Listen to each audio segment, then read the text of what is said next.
15 сентябрь күні Сарман сайлау участогына барып, бізде өзіміздің президентімізға тауыш бердік.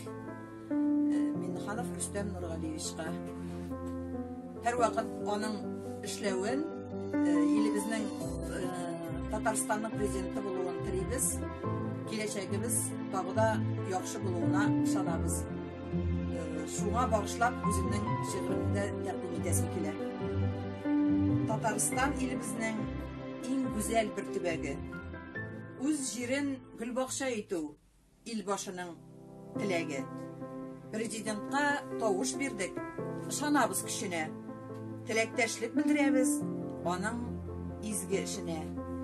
Төзек, чиста татар иле, шума йөрер юллары, могҗиза тудырып тора тырыш халкы куллары.